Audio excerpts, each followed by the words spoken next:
Hello, my little almond joys. This is Movies, Music, and Moods.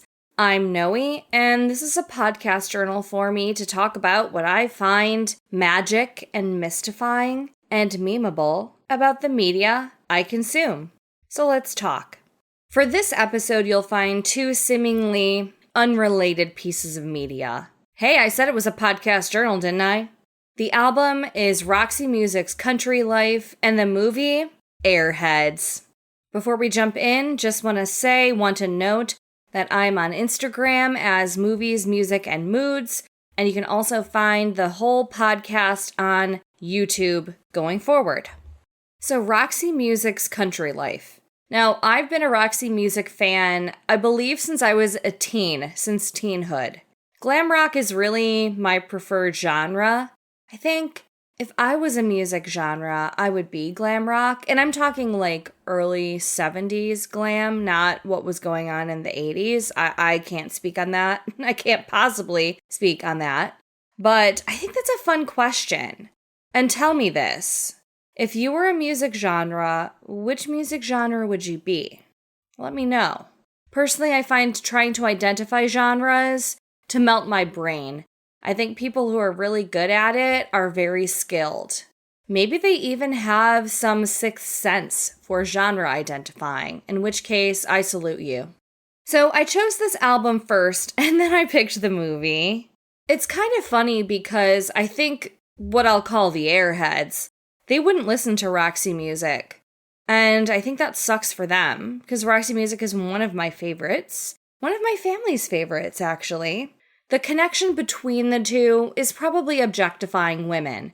I'm not sure if you've seen this album cover for Country Life, but it is this famously censored cover featuring two beautiful and somewhat clothed women in front of what I can only describe as a harshly lit conifer. And as a younger Noey, I think I just shrugged it off because I liked Roxy Music and I wanted to listen to more of their stuff. But Roxy Music overall has an aesthetic theme of like pinups and otherworldly models, usually who've dated Brian Ferry, posed, for decoration. Often it definitely seems like photographic illustration. Like the covers are telling a story. I don't know what the story for this one could be other than some German fan/models met the band in a bar. And they were asked to model for the cover and also help translate one of the songs. I don't know which question came first, because I don't know how you could go from, hey, can you help me translate these lyrics into German to, hey, can you stand almost naked in front of this tree? But if anyone can do it, it's Brian Ferry. And I think Brian Ferry's current band often does have female musicians these days, so they're not just on the covers. Brian Ferry, of course, being the dapper and somewhat mysterious frontman and writer for Roxy Music.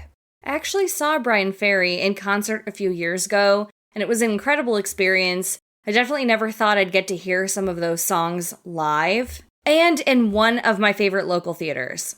Brian Ferry went to art school. He's a movie lover. He's an art lover. And to me, he's always been Dracula. I'm not sure how anyone could see him perform really at any given time and not think, oh my gosh, this guy's basically Dracula as a lead singer. Which means that Dracula has a really great sort of crooning, breathy, vibrato voice. Like Brian Ferry has a really, really cool singing style that you just don't hear very often. It's so him. It's his thing, And the rest of the band, the core members, are Andy McKay, Phil Manzanera, at one point Brian Eno, but only for I think 3 years, and Paul Thompson on the drums. One of the founding members, Graham Simpson, was the original bassist, but I think a few years in was replaced by Rick Kenton, and John Gustafson actually plays bass on Country Life specifically. And to me, those core members are so memorable because there was this DVD that me and my mom were always checking out at the library years ago. And I checked it out initially because half of it was T-Rex live performances, and then the other half was Roxy Music. I had never heard of Roxy Music, was really just focused on T-Rex and Mark Bolan, And imagine how my mind was blown when I discovered Roxy music for myself. Memorable features of the performances on that DVD, because I think they were definitely from multiple performances.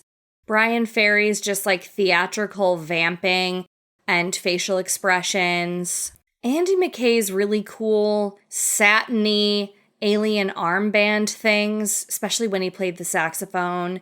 Phil Manzanera's awesome bug glasses. They looked like he had big fly eyes. Eddie Jobson's clear electric violin, I'm pretty sure that was on one of those performances. And then, of course, on the earlier ones, Brian Eno's vulture look, like glam rock vulture. I'm not sure that was the inspiration, but that's how it spoke to me. And then Paul Thompson on drums, just kind of looking like a cute grown-up Bam Bam. So before I dig in, let's take a look at the personnel on Country Life. Bryan Ferry, we have on vocals, keyboards, and harmonica. Andy McKay, we have on oboe and saxophone, which is a real treat, because you don't always get oboe. Phil Manzanera on guitar. Paul Thompson on drums. Eddie Jobson on strings, synthesizer, and keyboards. And John Gustafson on bass guitar. Now, what did I find magic about this album? First and foremost, the first track, The Thrill of It All. But I have a caveat. This song is magic and mystifying, in my humble opinion. Magic because I think it's exciting. It already sounds like two pretty distinct pre-existing Roxy Music songs right out of the gate. The lyrics are energetic. There are references to parties and drinking and writing. It's kind of dizzying. But it's mystifying because it's 6.5 minutes long, and it's not taking you on any big journeys. I don't know why it's 6.5 minutes long. I think 4.5 minutes would have been respectable, but I'm sure there's someone out there who would say that it's their favorite Roxy Music song, and they love and adore all 6.5 minutes of that song. That's just not me. The next magic song is All I Want Is You. This one is a classic. It's incredible. It's iconic.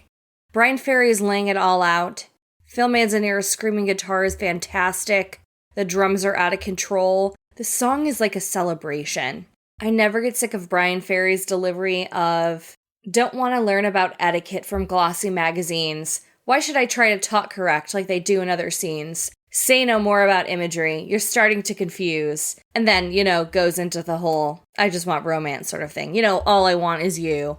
The only fairly mystifying part of the song is the absolute last line at the end. And this might just be me, but I always laugh a little bit when he says, I'm all cracked up on you.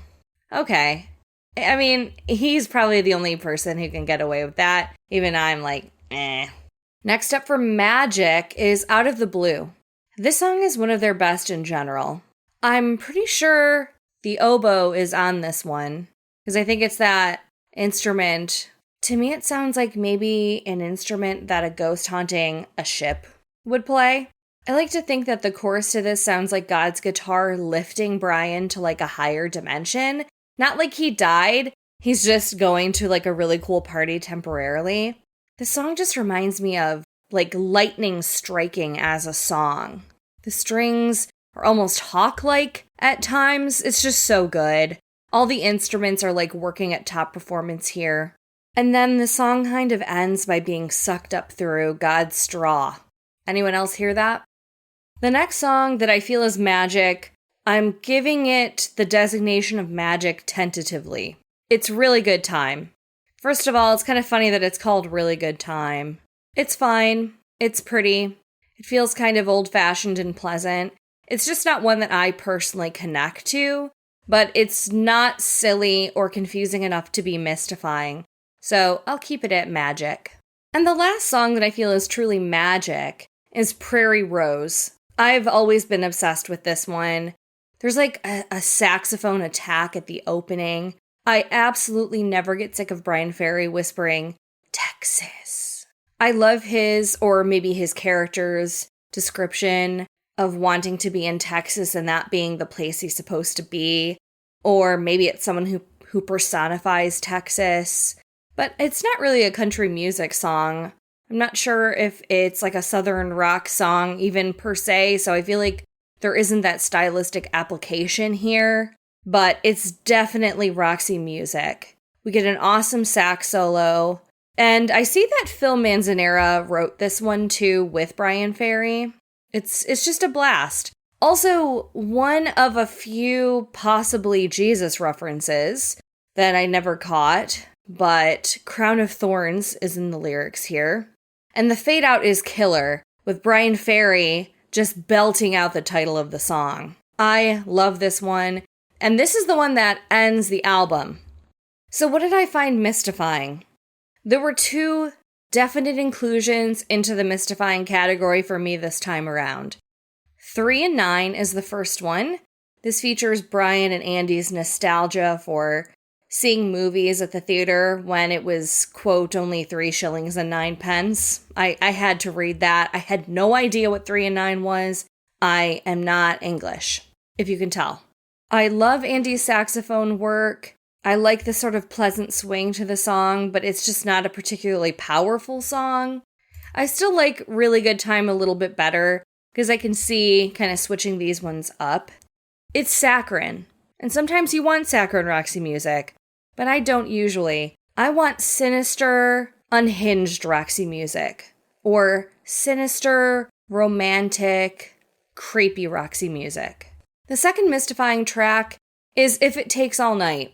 It pains me to say this, but I actually hate this song. This is one of those joke songs to me. It's like kind of, I get it, it's a boogie sort of southern rock song. It just goes on such a long time.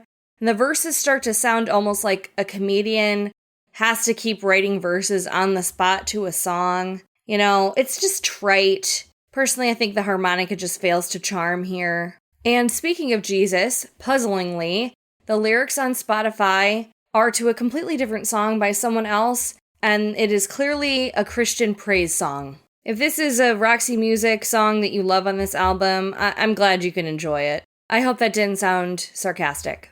Now, what did I think was memeable? Triptych. This is one of those Renaissance Roxy music songs that you hear so much about. I love the poetry of the lyrics, describing a cemetery.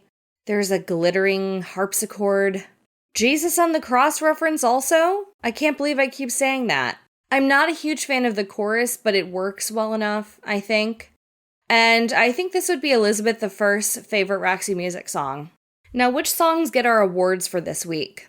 The first award is most likely to be the song you write a letter to your long-lost love during.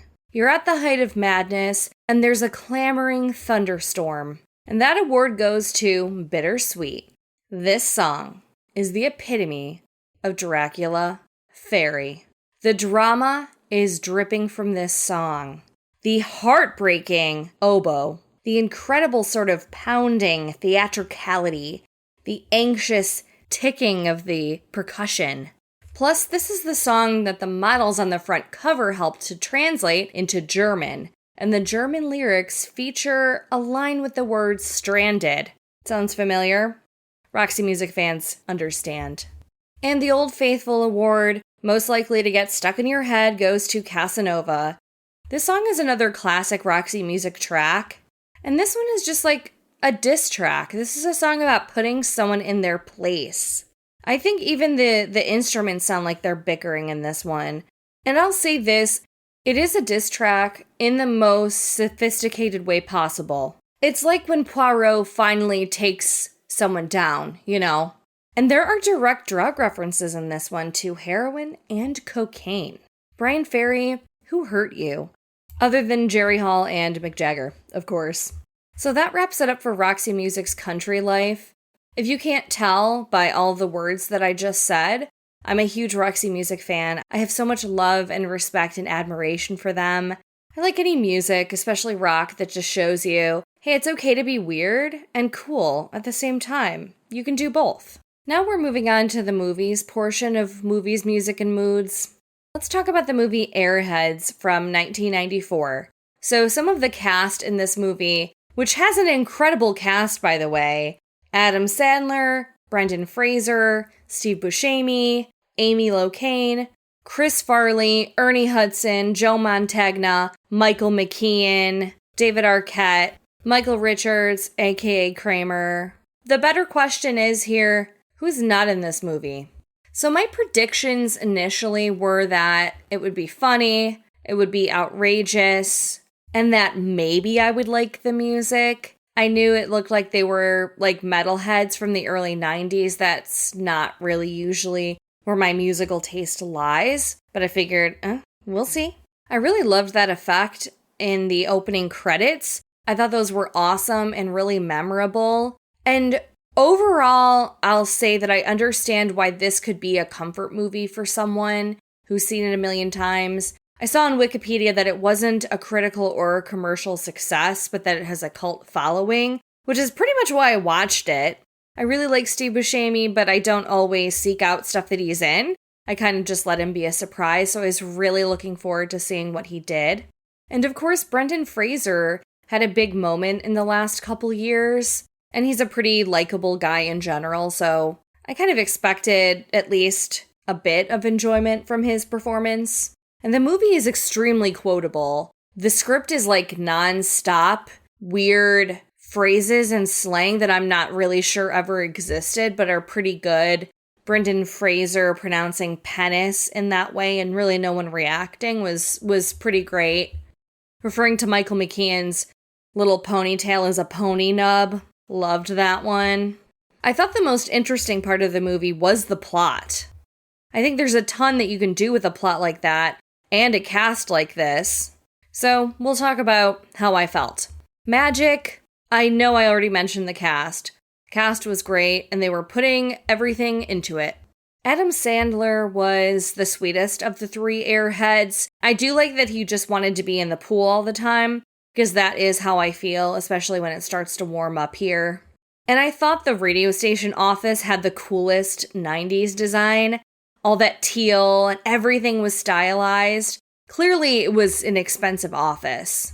So it's time for me to go straight to mystifying because that's really where the chunk of my thoughts lie for this one. I didn't really find myself ever caring about the three main characters. I mean, Adam Sandler was the nicest one, but he still wasn't particularly likable. Brendan Fraser was kind of just a stupid jerk. And then finding out that he's a geek? Well, he doesn't seem bright. All three of them couldn't figure out what a record label meant. Like, it's at least well known to me now in the year 2024 that the recording industry is a little corrupt, but they couldn't put two and two together, and that was their highest dream, right? So I'm thinking, okay, so they know what to expect about the duties of a band who's been signed. But Brendan Fraser makes, like, 2 tapes of their demo. You don't even get to hear their music until the very end. Spoiler alert. I thought it sucked. And Steve Buscemi was mean. And I think that his character was supposed to be mean. So he did that. And he was certainly funny sometimes because he's a funny person. I saw people calling Brendan Fraser's character a himbo. And I have a problem with that. A himbo is good to women. Does his girlfriend display a huge amount of strength and push people around all the time? Yeah, that's like a big part of her character. But he pushes her around a little bit too, and a himbo would never do that. And a himbo wouldn't be such a jerk to her. Yet, I also wasn't rooting for Amy Locane's character, his girlfriend. She wasn't exactly a fully fleshed out character. Michael McKean, as always, is a delight. It's kind of sad to me that he's always playing such a prissy villain, even though he's so good at it. Because I know what he can do. Okay, I'm a Lenny and Squiggy aficionado. I know his talents, but I am glad I got to see him. The entire plot with Kramer in the air vents, okay, it's like Die Hard. Cool. I don't know how it could have been improved other than just removing it, because I don't think he really added anything. So the radio station is KPPX, Rebel Radio, and do you know what Rebel is referencing? That's right. The Confederate Army, and their mascot is a Confederate skeleton. And at one point, Steve Buscemi puts the hat on. Really cute look. That didn't age well. Granted, it had been a long time since the Civil War. I guess I'll just let you chew on that for a little bit. So I mentioned that I wasn't particularly entertained by the Airheads. In the final act of the movie, when they're expected to get up on the stage, like they finally get their moment, but they have to lip sync and it's a big deal for them. This goes back to my point overall about the movie that the three of them don't understand at all what it means to be a signed musician. They would have been really good candidates for an indie rock label, even though at the end of the movie, they're doing really well in prison, so maybe they wouldn't need it. And I really didn't laugh like I thought I would. I liked the first act of the movie. The second act started to lose me, and the third act had me just cranky. Both of the female characters with the most lines in the movie are blonde. Incredible attention to diversity there. And women overall are just talked about and treated like objects. I mentioned objectification at the beginning of this episode. I'm not expecting a whole lot from 1994, especially knowing a little bit about that whole scene at the time. And I don't want to compare it to Wayne's World, but I'm absolutely going to. Listen, Tia Carrere was up there with the bass. Maybe she wasn't playing it, but she was absolutely singing. And I think her character would have just been more fun to see if you were a young person in the early 90s who can watch PG-13 movies, who's allowed to see PG-13 movies. So what did I find memeable? Definitely Harold Ramis's Midwestern accent, always. Chris Farley's Midwestern accent, and everything about him. And Ernie Hudson in general. I'm always happy to see Ernie Hudson. I mean, 2 of the Ghostbusters are in this one, so that's a win in my book. I'm gonna try to compare every movie to Ghostbusters, and maybe even Wayne's World from now on, so have fun with that. What did I find memeable? When Adam Sandler was asking Michelle Hurst's character, why don't black people like me? And she really did try to answer him. And then when Nina Samasco's character said, he's right, my ex-boyfriend Parker was a model, and one time they stole his shoes. And that's really it for memeable. Across the board, I just thought it would be funnier. I also expected there to be better music. Maybe they couldn't afford better music, and maybe it was good enough for fans of this movie. Also, if you liked the plot of people taking hostages in a radio station, you might enjoy Alan Partridge's Alpha Papa movie. When I say Alan Partridge, I mean a fictional character created by Steve Coogan. So there was this reoccurring theme throughout the movie regarding infighting among the rock genres. I think it's stupid. I've always thought it was stupid. I feel like Brendan Fraser's character complains about grunge earlier in the movie because he mentions Seattle. So, okay, he thinks he's too good for grunge. He bitches about the Beatles, so he thinks he's too good for the Beatles, which I think makes him ungrateful. You can quote me on that. I just think all the genre infighting is completely pointless. And it can certainly be funny, but in this one it just kind of ticked me off. Basically, what I'm trying to say is that I would hang out with Wayne and Garth, but I would not hang out with the Airheads. So what's my mood? How have I been feeling lately? I'm actually feeling really positive these days. I'm experiencing this spurt of creativity. It just helps my mental health so much. And it's really necessary in these cold winter months. It just started getting really cold for real this time and actually snowing. It's just been so nice to focus on something that I can create and experience. And not just the end product either. I think that's what's so important when you're an artist, is to truly learn to enjoy the actual creative act. And I think if you're a creative person who feels disconnected from that feeling and is just working to produce, I really, really hope you can get back to enjoying the feeling of just making something new with, your skills and your talents. So what about you? What are you listening to?